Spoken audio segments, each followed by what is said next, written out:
बहुत बहुत शुक्रिया आप लोग का आने के लिए। My name is Tushar Basra, मैं वेस्ट दिल्ली से आ रहा हूँ। कोई है यहाँ वेस्ट दिल्ली से? यस, दिल्ली का मेक्सिको लगा लो जिनको।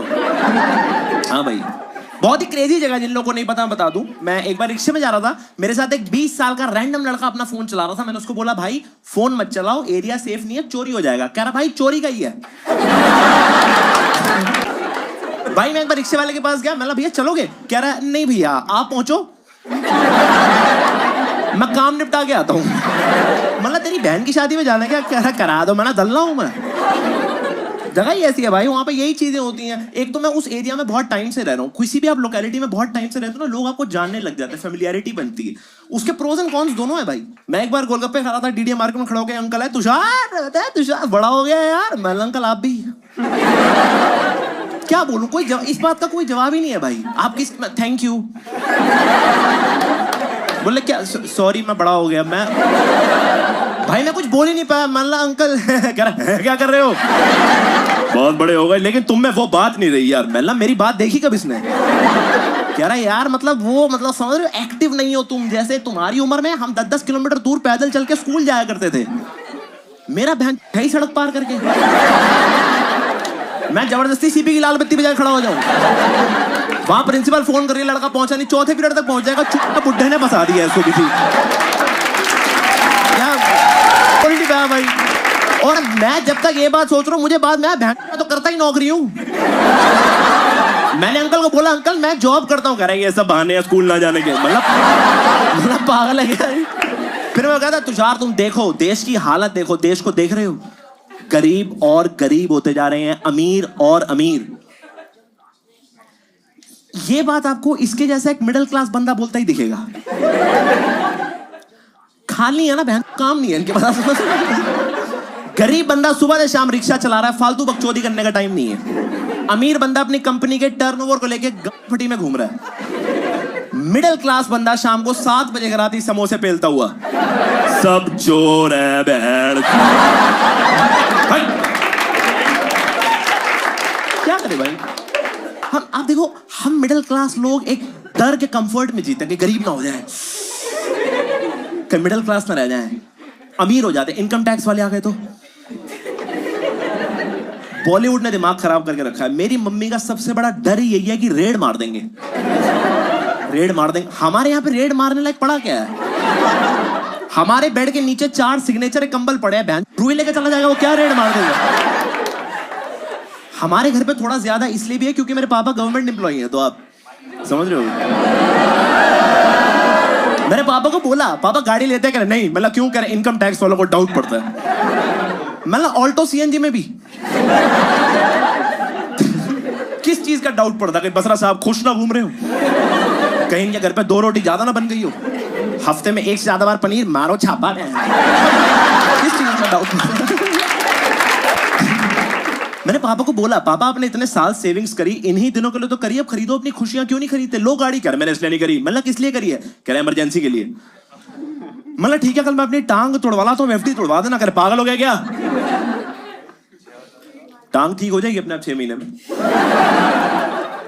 भाई आप देखो, मिडिल क्लास फैमिली में रह के आप कुछ भी अलग करने जाओ, आउट ऑफ द बॉक्स करने जाओ, एक इनिशियल रिलक्टेंस होता है। मेरे को बचपन से फेमस होने का शौक था। हम सारे बैठ के खाना खाते थे, टीवी देखते थे। मैं पापा को देख के बोलता था पापा देख लो शाहरुख खान ये बनना, मुझे इतना फेमस होना। कर लाइफ है इनकी, कोई लाइफ है? मतलब हमारी लाइफ है।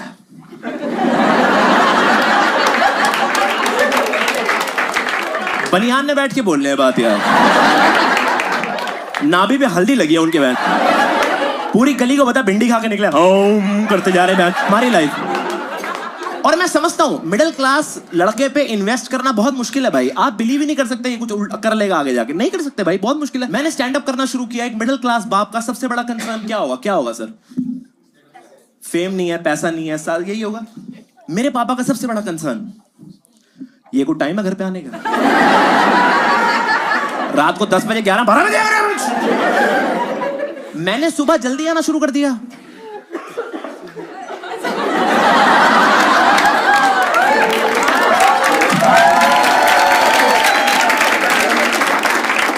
कह रहे सुबह 5 बजे आ गया। सुबह मैंने बोला 4 बेल में दरवाजा खोला, अभी तक सो रहे हो? सुबह नींद में होता डर के कह रहा है अंदर जाओ, सो जाओ। दोपहर को थप्पड़ मारने आया था, मैं सो रहा था।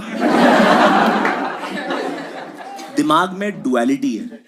आप समझ रहे हो कि बचपन में इतना सपोर्ट करते थे, लगता था बनने देंगे, इजीली बनने देंगे, अच्छा लगता था। लेकिन अब समझ नहीं आता भाई कैसे मैं इन चीजों से डील करूं, क्योंकि मैं I come middle class Punjabi family, Punjabi audience give me cheer. Yes yes yes. हमारे यहाँ ना फैमिली गैदरिंग का कॉन्सेप्ट होता है, वो देखा आपने, चाचा ताया फूफा मौसड़, पता है आप लोगों को? हाँ हाँ, जिनको नहीं पता बता दूं, कभी भी अगर आपको non physical way of molestation देखना हो, आओ। मैं 10 साल का विशु नाम था मेरे घर का, विशु।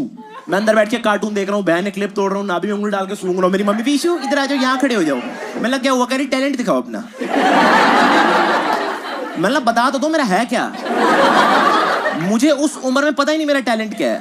एज अ किड मुझे लगता था जो काम आप रोज करते हो वही आपका टैलेंट होता है। मैं बहन पेंट उतारने लग गया, कह रही पागल हो गया क्या। टैलेंट बच्चे, टैलेंट। एक तो यार मुझे इस पूरे सेटअप से बहुत दिक्कत है। सबसे बड़ी दिक्कत तो ये है कि आप एक बच्चे की पर्सनल स्पेस कैसे इन्वेड कर रहे हो। मैं अंदर बैठ के कार्टून देख रहा हूँ, बहन के क्लिप तोड़ रहा हूँ, नाभि में उंगली डाल के सूंघ रहा हूँ। तुम्हारे मुंह लगाऊं? तुम मुझे बुलाते ही तब जब तुम्हारी आपस की बातें खत्म हो जाती हैं। बड़े सेल्फिश लोग हैं, ये हमेशा आपको तब बुलाते हैं जब इनकी आपस की बातें खत्म हो जाती है। देखा आपने, चाचा ताया फूफा मौसड़ सबकी मौत, करियर, शादी सब डिस्कस कर लिया। उसके बाद एक फूफा गर्दन खुजाते हुए, विशु को बुलाओ भाई, टैलेंट देखिए, हम सुना क्लासिकल बहुत अच्छा गाता है। मट्ठी भी ले आना, मट्ठी के बराबर है विशु। ये औकात है विशु की, मेरी माँ ने मेरे को चाय में डुबोलने नहीं बनाया बहन। और जब तक इसकी मट्ठी नहीं आती खुश भी नहीं होता। बच्चे बहुत अच्छा गा रहे हैं, 1 सेकंड गुड़िया मट्ठी नहीं आई। ये सब मेरी मम्मी की वजह से भी होता था, क्योंकि मेरी मम्मी मुझे इंट्रोड्यूस ही ऐसे करती थी। ये हमारे घर का छोटा मोहम्मद रफी। मुझे उस उम्र में मोहम्मद रफी नहीं पता था कौन है। वो बुलाती थी, मैं गाड़ी में नाचना शुरू कर देता था। यारी गवैया गवैया गा के सुना मैं। माँ होती बड़ी प्यारी है, इनको होता है कि मैं इसका टैलेंट 40 रिश्तेदारों में दिखाऊं, वो जाके आगे बोलेंगे, बहुत अच्छी बात है, पर बच्चे को तो तैयार रखो। जान खुजाता मोहम्मद रफी आ रहा है मैं सबके सामने जाके खड़ा हो गया हूँ। मेरी मम्मी 40 रिश्तेदारों के ना आगे आगे जाके बैठ जाती थी और मुझे ऐसे इशारा करके बताती थी, बेटा वो वाला जो मेरे को और पापा को सुनाया था भूल गया। और भाई 2 बार तो लगता अपनी माँ, तीसरी बार चंडाली लगती थी भाई। क्योंकि इनको होता है कि मैं टैलेंट दिखाऊं, उस टाइम पे पता ही नहीं होता इनको बच्चा है अपना। वो लगी रहती है कि बेटा वो वाला जो यार पापा उस दिन बेड पे बता नहीं रहते कि हाँ गाएगा गाएगा गाएगा, बेटा गा दे, ये सब वेट कर रहे हैं।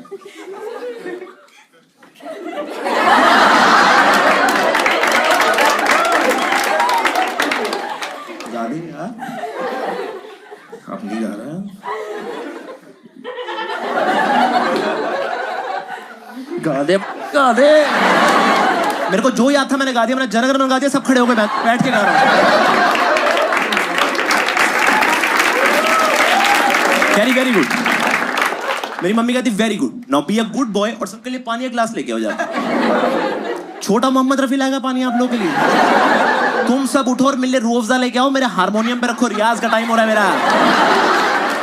भाई ये चीज होती है। आप देखो मिडिल क्लास फैमिली में आपको 17 साल इतना सिक्योर और प्रोटेक्टेड एनवायरनमेंट में रखते हैं, आपको पता ही नहीं लगने देते आप कितने चूक। दुनिया बताती है 17 साल आपको एक auto renewal subscription non cancellable model पे रखते हैं, और 18वें साल में जैसे ही कैंसिल होते हैं बोलते हैं कैसे निकलेगा आईआईटी, आवारागर्दी करा लो लड़की बाज से। कैसे निकलेगा भाई? तुमने मेरे को पूरी जिंदगी लूडो खिलाई है, कैसे एक्सपेक्ट कर दो चेकमेट कर दो? लाल गीटी से काटू घोड़ा। आपने देखा है, इसीलिए आजकल बच्चे बिगड़े हुए हैं। जो छोटे बच्चे पैदा हो रहा है कैसे बात करते हैं अपनी माँ से। एक लड़का फर्स्ट टाइम अपनी बहन की पीटीएम में गया हुआ था, अपनी मम्मी को बोल रहा है साइकिल कहाँ खड़ी है मेरी? तुमने कही थी दिलाओगे, कहाँ खड़ी है? मैं जो सेकंड आ जाऊंगा साइकिल दिला दी। ये क्या तरीका अपनी माँ से बात करने का? अपनी माँ से बात कर रहा है, किसी और की माँ से बात कर रहा है। वैसे तो किसी की माँ से ऐसे बात करनी चाहिए। अंटिल की पैसे लेके भाग गई उसकी माँ। पर ये क्या तरीका है भाई? पर ऐसे बच्चों को डील करने का बहुत सिंपल तरीका है, इनको ना मारो ना गाली दो, इनके मुंह पे इंटीग्रेशन का सवाल देके फेंको। बोला अगर तूने कर दिया तेरे को तेरे बाप को दोनों को BMW दिलाऊंगा। प्रेंगता हुआ कर जाएगा, भैया मुझसे गलती हो गई होगी कोई आपने। माँ ने बिगाड़ रखा है यार। मैं अपनी बहन की पीटीएम में गया, एक माँ अपने बेटे, उसका बेटा फर्स्ट आया था, उसको देख कहती मेरा बेटा फर्स्ट ही आता है। हमने सिखाया ही नहीं, सेकंड आएगा कैसे? फर्स्ट मेरा लड़का थॉमस एल्वा एडिसन। इसको मोटर नहीं बंद करनी आती, बल्ब बनाएगा ये। एडिसन की स्टोरी पता है आप लोगों को? एडिसन बाय द वे, एक बार एडिसन की प्रिंसिपल ने ना उसको एक चिट्ठी लिख के दी थी, पता है आप लोगों को? आप क्या पैटी खाती थी उसके साथ? हाँ मेरे को याद है, मेरे सामने बल्ब बना रहा था। मैंने उससे कई फुटबॉल खेले हैं, चुप रह चल, अंधेरे में नहीं खेलता मैं। भाई एडिसन की बेसिकली स्टोरी ये थी, उसकी प्रिंसिपल ने ना उसको एक चिट्ठी लिख के दी थी। उस चिट्ठी में लिखा था कि आपका लड़का निखट चुका है, ना ये खुद पढ़ता ना किसी और को पढ़ने देता, या तो आप निकाल दो नहीं तो हम निकाल देंगे, बेस्ट रिगार्ड्स। उसने चिट्ठी दी एडिसन को और ये बोला तुम मत पढ़ना, घर पे जाके अपनी माँ को पढ़ा। उसने चिट्ठी अपनी माँ को पढ़ाई, उसकी माँ ने चिट्ठी पढ़ी आंखों में आंसुओं के साथ, उल्टी पढ़ दी। पहले बल्ब जला कर बनान तो दो। My son is the best son out of all sons. He'll be an inventor, discoverer, one day he'll invent bulb. और फिर उसने बल्ब बना दिया। कितनी चूक बात है। बच्चों को मोटिवेट करने के लिए आप ये स्टोरी सुना रहे हो, सुनाओ, पर सच तो हो। आपको नहीं लगता जब इतना बड़ा साइंटिस्ट 20 साल का हो गया था, किसी ने उसको आके नहीं बताया तेरा बचपन में चूक कटा है? उसने बल्कि बल्ब बनाई अपनी माँ के लिए कि अंधेरे में बैठ के गलत चिट्ठियां पढ़ रही है पागल औरत।